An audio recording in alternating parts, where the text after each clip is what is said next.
Hi everybody, welcome back to Willie's American Guitars, and we have something that's kind of cool. We've mentioned this before, 1965.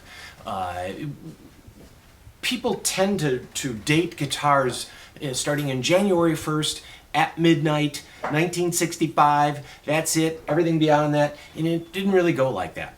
For the most part, there was a NAMM show, the National Association of Musical Merchants, and that show traditionally was in the fall or in the summer in Chicago at the McCormick Place, and everybody built all their changes to present it to that show where dealers and stores would come and order the guitars.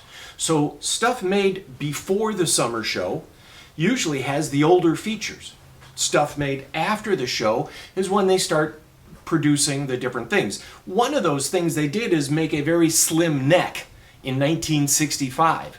Early 65s have three things that changed. One is the headstock pitch. It went from 17 degrees to 15 degrees. And that headstock pitch was to prevent breaks. And they changed it. But it affects the tone. Most people prefer the steeper headstock break. All the reissues now, they went back to that steeper headstock break.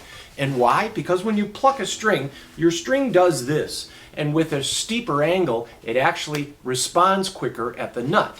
If I were to bring this headstock forward more, some of the string energy would actually go over the nut.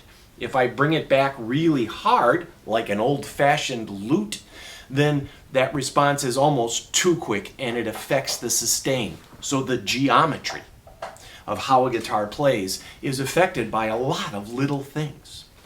The second thing that happened in 65 is going from chrome to nickel, and all your hardware becomes chromulated, which was the new thing. Nickel tended to wear out a little differently, and they're trying to correct that.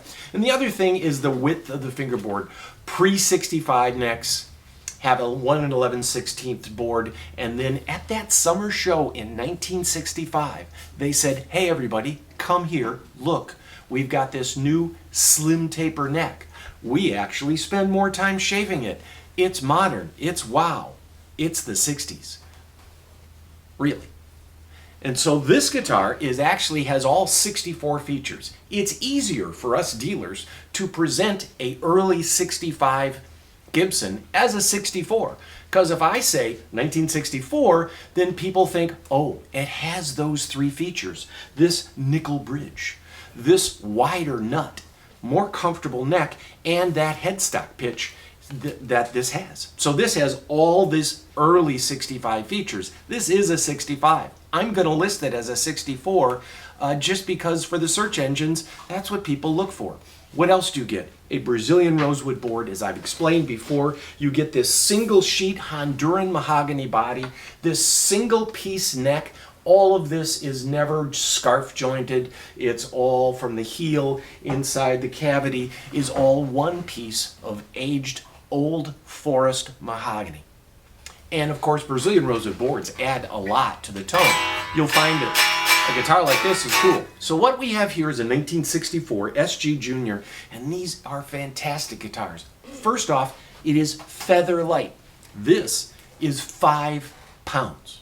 Yeah, I know. You take off the pickup and the bridge, and that's half of that weight. It means we have like a 2.5 pound body, which is resonant as can be. I doubt the microphones can pick this up, but this is so loud I have to raise my voice to get over the sound of the guitar. It has this delicious wide neck. It's got the bigger frets. This is a really good buy. You can see this 1959 Les Paul Special. This is going to be selling for 3 times what this guitar is. This is a great way to get into a vintage guitar, and these SGs with their steep cutaways and without the other pickup is just a fantastic guitar. So this is something we're proud to present to you. And then it also comes in this chainsaw case. Now this is good because it's fairly indestructible, and these have value now because guys with their Les Paul Juniors, SG Juniors, know that they support the headstock really well, and it's easier for us to ship it to you. I'm talking to you out there. And this is going right now through the car Impala, which is kind of like a hot rotted fender bassman.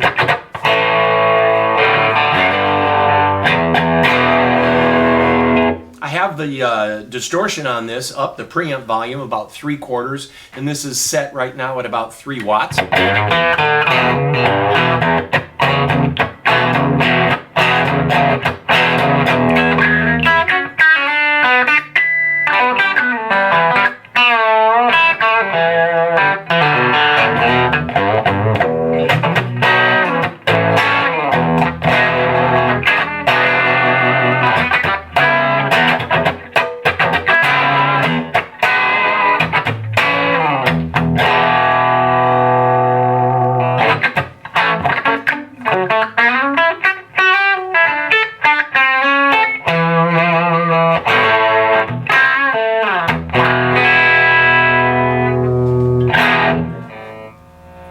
A little more.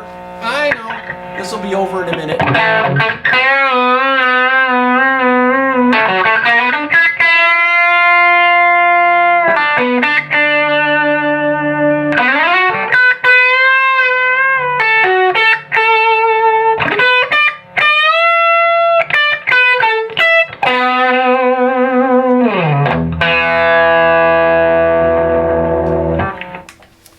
Ain't that fun? Sounds like fun. There we go. A 1964, don't tell anybody, SG, and yes, it has this cool little patch on the back, and we're going to end on coming on that little thing. We're not taking it off, but you can.